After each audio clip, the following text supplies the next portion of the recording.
This week on Holiday Baking Championship, the bakers were challenged to make a trifle using classic holiday flavors. So I am taking that inspiration and running with it. I'm Zach Young, welcome to my kitchen, and this is Holiday Baking Championship Extra Sweet Trifling Edition. So trifle can take many different shapes, but it's pretty much layers of cake, cream, sometimes there's jam in there, sometimes there's crunchy bits. It's always layered in a big glass bowl, jar, or trifle dish, which is its own thing. This is store-bought cake mix. In this trifle, the cake is just one layer of many. So I'm cheating a little bit, but in the end, you're not gonna know. I say there's no problem using a box cake mix as long as no one can tell. So it's our little secret. I baked the cake mix to the recipe on the box, and I'll flip it out, and we'll cut this into about 1-inch cubes. And honestly, there's something so nostalgic about chocolate cake out of a box mix. You know, I think of all of the boxed cake mix, chocolate boxed cake mix is the best. So our cake is cubed, set that aside. Let's make some peppermint chocolate bark. So I have 2 ounces of white chocolate, 2 ounces of milk chocolate. It's about 2/3 melted. So you see how this kind of holds its shape? I'll stir it together and let the residual heat and the already melted chocolate melt the rest of it. And this is kind of faking a chocolate temper. I melt the chocolate in the microwave for about 20-second intervals. If you can set your heat level in your microwave, put it at about half power or low if that's a setting. You don't want the chocolate to scorch. And once the chocolate is 2/3 melted, you're good to go. You can stir it and let the residual heat melt the rest of the chocolate, and you have what we call fake temper, as opposed to my real temper, which sometimes comes out during the holidays. So we'll blob our melted chocolates onto a parchment-lined sheet, and I kind of overlap them, and then using your spatula, or you can use a skewer, kind of swirl them together and spread out.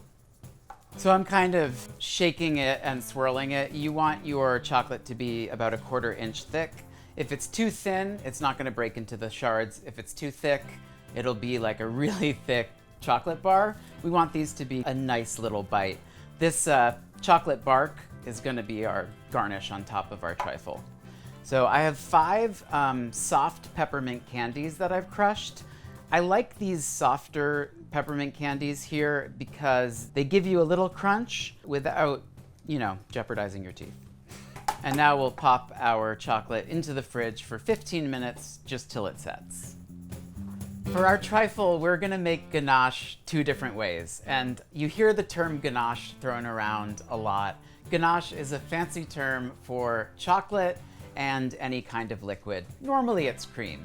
So you can have a thicker ganache, which would be like a truffle. You could have a thinner ganache, which would be like a chocolate sauce for ice cream. Today, we're gonna make a whipped white chocolate mocha ganache and a milk chocolate peppermint ganache. So let's get started. I have 2/3 a cup of heavy cream, put in a small saucepan with 1.5 teaspoons of instant espresso powder. And we will just bring this to a simmer. Now, what is a simmer? I mean, people always tell me to simmer down. Simmer is basically right before the boil. So you'll see little bubbles coming around the edge, but it won't fully come to a boil. For the chocolate, I have 3 chopped 4-ounce white chocolate bars. And you wanna make sure that you're using real white chocolate bars, or if you look at the ingredients on the package, cocoa butter is an ingredient. So simmer, simmer, shimmer, just little bubbles. That's what we want. And we'll pour this over our chopped white chocolate. It smells like coffee ice cream in here. Love that scent. So once the chocolate starts to melt from the heat of the cream, you can start stirring it. And you do really want to work this, all right? What you're doing with a ganache is you are emulsifying, which is a fancy term for blending fat and water. And you want to really emulsify, big word of the day, this ganache. So our ganache is smooth, glossy, almost elastic.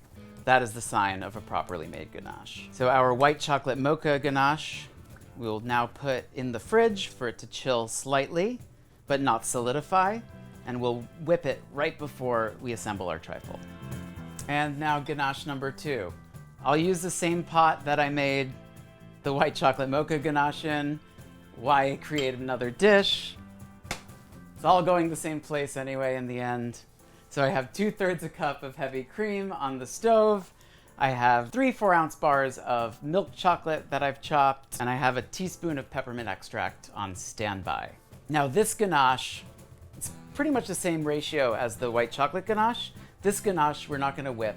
This ganache is going to become this like fudgy, chewy, truffly layer in our trifle. And here we go. Once again, we got simmer. I'll add the peppermint extract to the hot cream, pour it over that milk chocolate, and let it sit for about 5 minutes. Oh yes, look at that. I could watch an entire television program dedicated to this shot of like ribboning chocolate deliciousness. So I'll set this aside for about 30 minutes just to come to room temperature, and then we'll assemble a trifle. My white chocolate mocha ganache has cooled for about 15 to 20 minutes. It is cool to the touch, but not set. It is still liquid. This is the perfect time to whip it. So let's get whipping. I'm using the hand mixer. You can use a stand mixer or do this by hand. So you can see our ganache is lightening. The air is incorporating. You don't want to over whip your ganache because you will basically make white chocolate butter. Like if you over whip cream, you agitate the fat too much, and there's actually more fat in here than there is in whipped cream because you have the cocoa butter from the white chocolate.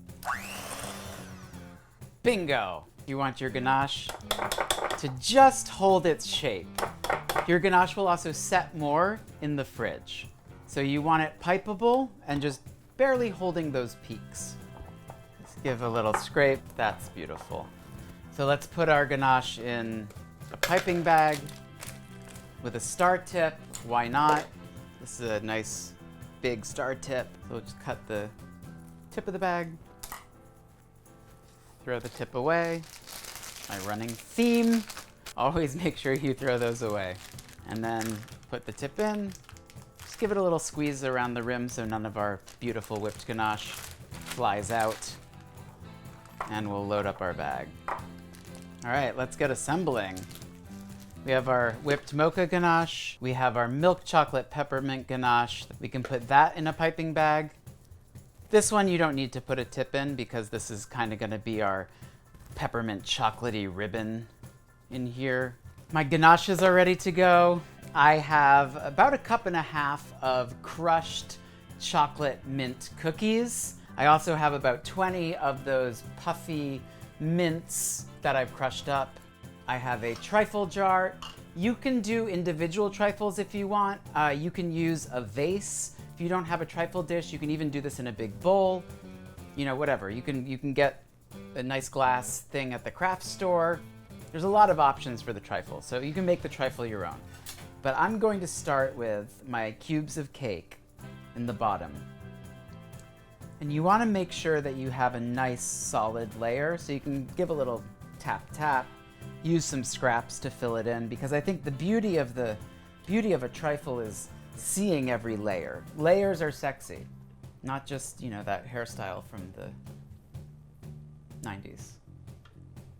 You know, the Rachel. I'll make my trifle 4 layers, so I'll use about 1/4 of the cake here. Want to make sure there's a nice base. So now we'll take our milk chocolate mint ganache and we'll make a nice layer around the side and then put a little squiggle. You don't need to do a full layer of this. The important part that you want to see are the sides. Now we'll take our whipped white chocolate mocha ganache and we'll just pipe little stars right around just the perimeter. We don't need to fill it in. We will fill this in with our crushed cookies and peppermints.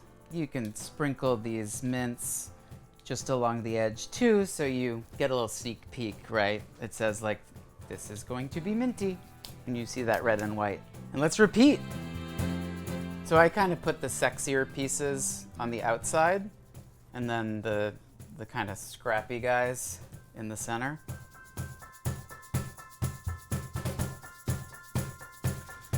You know what? Let's just get messy. It's a trifle, you know, let it snow, let it snow. This is the Bob Ross moment of our trifle experience. Kind of create your little happy little winter scene on top here.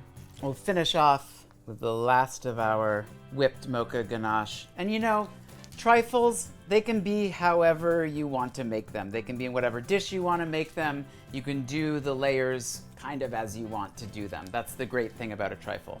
Trifle is also a great way to use up leftovers if you have leftover cake, which I love when people say if you have leftover cake, who has leftover cake? But if you have it, right? You can always crumble that in, add some candies, add some cookie, add some jam, etc.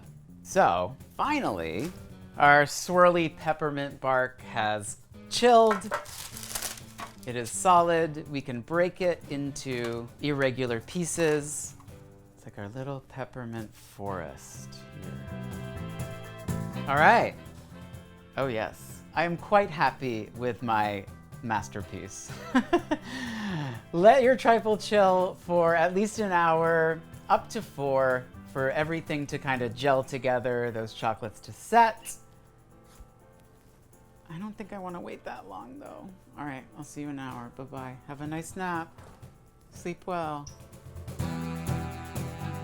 I love a trifle because it is a choose your own adventure of desserts. You can construct it however you want.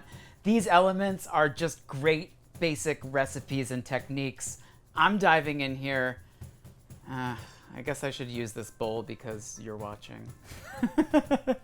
This serves one, right? You know what I love about this trifle? Not just the mint, the chocolate, the mocha. It's all of the textures. Thanks for joining me. I hope you had a triflin' good time. I'm Zach Young. Join me next week for the final episode of Holiday Baking Championship Extra Sweet.